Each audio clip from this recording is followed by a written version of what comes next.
All right.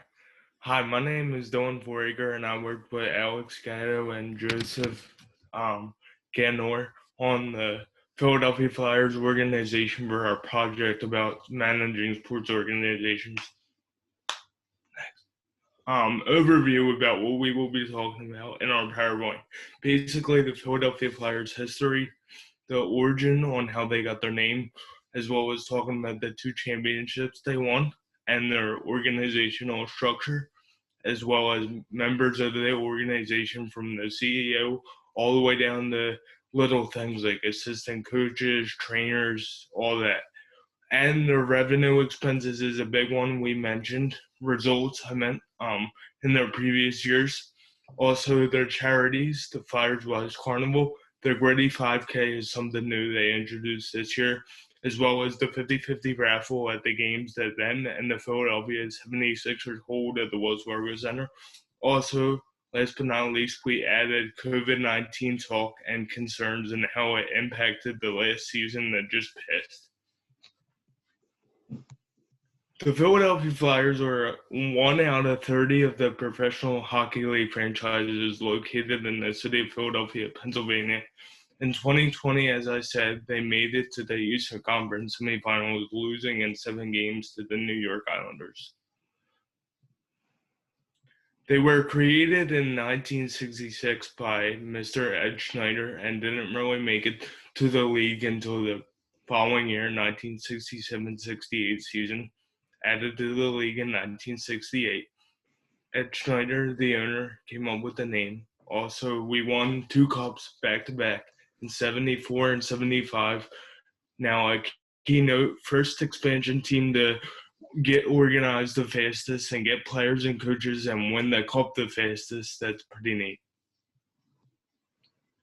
Next up, we have the organizational structure for the Philadelphia Flyers and Comcast Spectacor.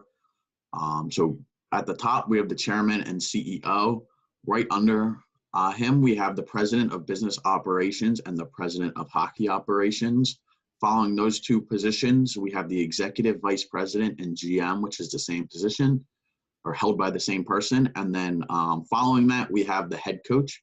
And then below the head coach, we have other assistants and trainers like Dylan had mentioned. Here are some of the members of the organization. We have Chuck Fletcher, Dave Scott, Valerie Camillo, Phil Weinberg, and Elaine Vigneault. So first up, we have Dave Scott. Dave Scott is the chairman and CEO of the Philadelphia Flyers and the Comcast Spectacor. His role is he is responsible for the Wells Fargo Center. So anything that comes in, like the 2 teams that played there, the Philadelphia Flyers and 76ers, anything else that comes in, like Disney on Ice comes in during the winter, any type of concert, any type of venue, anything that happens in the Wells Fargo Center, he is responsible for. He also oversees investments in partner companies, and he is the CEO of Spectra. And Spectra is a hospitality firm located in the Delaware Valley area. Next up, we have Valerie Camillo. She is the president of business operations. So she directs all business activities for the Flyers and Wells Fargo Center, along with the Philadelphia Wings, which are a Major League Lacrosse team, and the Philadelphia Fusion, which is an Overwatch team. She sets strategic direction for the team, as I said, for any of those 3 teams listed below. And she also leads all revenue, marketing, operations, and administration functions. A cool fact about Valerie is the first woman to be on the NHL Board of Governors. So that is a pretty neat fact that the Flyers are able to have her in their organization. Next up, we have Phil Weinberg. He is the executive vice president and general counsel. He was a part of some major improvements and advancements for the Flyers and for the Wells Fargo Center. So he was part of the permanent financing of the Wells Fargo Center when it became the Wells Fargo Center from the Wachovia Center. He was a part of the merger between Comcast and Spectacor, which we now know is the Comcast Spectacor. And also he was part of the acquisition of the global spectrum. So these 3 things are his big 3 achievements that he has while he's been a part of Comcast and a part of the Flyers organization.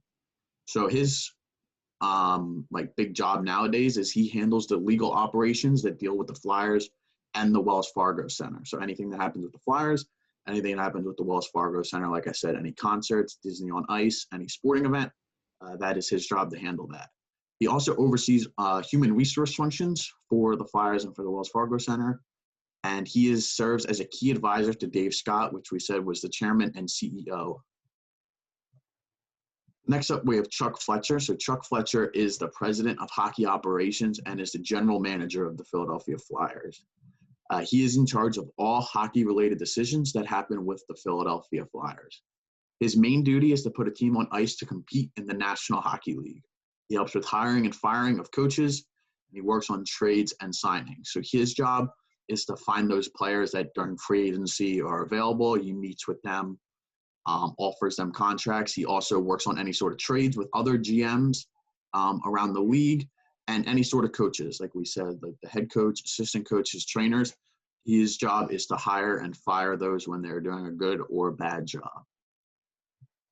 Last up, we have Elaine Vigneault. So Elaine Vigneault reports to Chuck Fletcher, since Chuck Fletcher is in charge of all coaches and assistants. Elaine is the head coach of the Philadelphia Flyers, and he became the coach on April 15th, 2019. So this last season, this COVID season, was his first season as a Philadelphia Flyer. He coaches the team that Chuck Fletcher puts on the ice. So whatever players Chuck gives him, he has to do with that and make the best out of it. So his job is to put the players in the best position to be successful. That includes having the right lines, having great practices, trainings, keeping everyone healthy with your injury staff, just in-game adjustments as well in between periods, making sure that the right lines are out there. They got good matchups going against the other team. Anything like that, any game aspect situations, his job is to handle that. And in his first season as the Flyers head coach, he made it to the Eastern Conference semifinals, where he lost to the New York Islanders in 7 games. So they put up a good fight, and he did it the best he could with the players that he had, which is what his job is meant to be.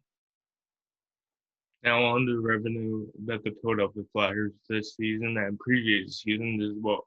Now with the global pandemic, they didn't really go as well. I mean, they still were up there on the list, but on a normal season, they would have had a boatload of money coming from anything from tickets to concessions to merchandise to parking, as we also mentioned. They still managed to come in number 7 on the revenue list, bringing in about $186 million and also another $37 million in operating expenses, even though we had the global pandemic still going on. Okay, so just like any other North American professional sports team, the Philadelphia Flyers are involved with charities.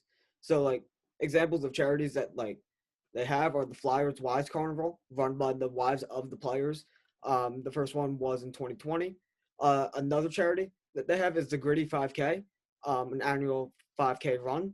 Also, they have 50-50 raffles on a game-to-game basis inside Wells Fargo Center for home games.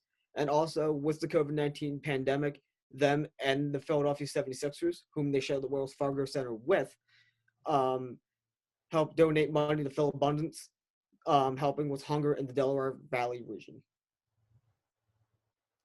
So the 50-50 raffle, almost every single person has heard of it that's been to a professional sports game. It's an old idea, was a new strategy now that they're in stadiums, because I am pretty sure there's not a stadium or an arena in one of the 4 major professional sport leagues that do not have a 50-50 raffle. I mean, it catches people's attention since personally I know when I go to an arena or a stadium, I get attracted to the 50-50. Since it's like a mini lottery, so you can put in like $1 and have the possibility of winning hundreds of dollars. But also by participating in the 50-50, you help a charity if you win or lose, because half of the profit goes to the winner and then the other half goes to a charity. So in the end, it's a win-win for everyone. So the Gritty 5K is another thing the Philadelphia Flyers sponsor. So Gritty is the mascot of the Philadelphia Flyers, and the 5K started when Gritty became a Flyer. And the first year had 2,000 participants. It's only cost $25 to run, with all the proceeds going to charity. Unfortunately, because of the COVID-19 pandemic, it cannot be in person this year, so it's held virtually. So they sold shirts and buffs to bring in more money as a result of losing money because of the virtual event having to be virtual. And also, you can't ignore the COVID-19 effect on the Philadelphia Flyers and the National Hockey League as a whole. One positive is that they did donate $250,000 to Phil Abundance to help fight hunger in the Delaware Valley region. As mentioned before, they did it with the Philadelphia 76ers. But also, because of COVID-19, they lost money on ticket sales, unfortunately, averaging $80 a ticket for 19,000 fans in Wells Fargo Center. But also, when you don't sell tickets, you also don't sell for the following: food, drink, merchandise, and parking. So the Flyers lost out on revenue in all 5 of those areas because of the pandemic and since the league did shut down in March. And so over the summer, the National Hockey League did return to play, albeit in a bubble. So there were 2 separate bubbles, one for the Western Conference and one for the Eastern Conference. And this served as the Stanley Cup playoffs. So as the Philadelphia Flyers are members of the Eastern Conference, they played their games in Toronto. But because of COVID-19, there are no fans in Toronto. Thus, the Flyers lost all their ticket sales for the playoffs since 1, it wasn't in their home arena of Wells Fargo Center, and 2, there are no fans. So they couldn't make money from there. Also, they lost money in the sense that they had to refund their season ticket holders for the remaining games that were not played in the regular season, since the season did get shut down at the beginning of March, and the National Hockey League typically goes March, April, and May. And another thing about COVID-19 is the start of 2020-2021 season, it doesn't look good for fans returning to the Wells Fargo Center because around the nation, COVID-19 cases are spiking. But the only positive out of this is all the remaining teams in the National Hockey League have to deal with this, so it's just not the Flyers alone. So to sum it up this presentation, we discussed the Philadelphia Flyers history, their origin, how they were founded in 1966, started playing in the league in the 1967-68 season, and how they won back-to-back Stanley Cups in 1974 and 1975. We also discussed their organizational structure, how it works from top down, starting with the chairman, the CEO, working its way down to the 2 presidents of the vice president, general manager, and the coaches beneath them. Also discussed the key members of the organization. So, again, the chairman, the CEO, the head coach, the GM. The revenue results were discussed as well from previous years and this season that just ended. Also discussed charities and how Philadelphia Flyers are involved in their community and giving back, and also the effects of the COVID-19 pandemic on the Philadelphia Flyers and the National Hockey League. And that's our work cited.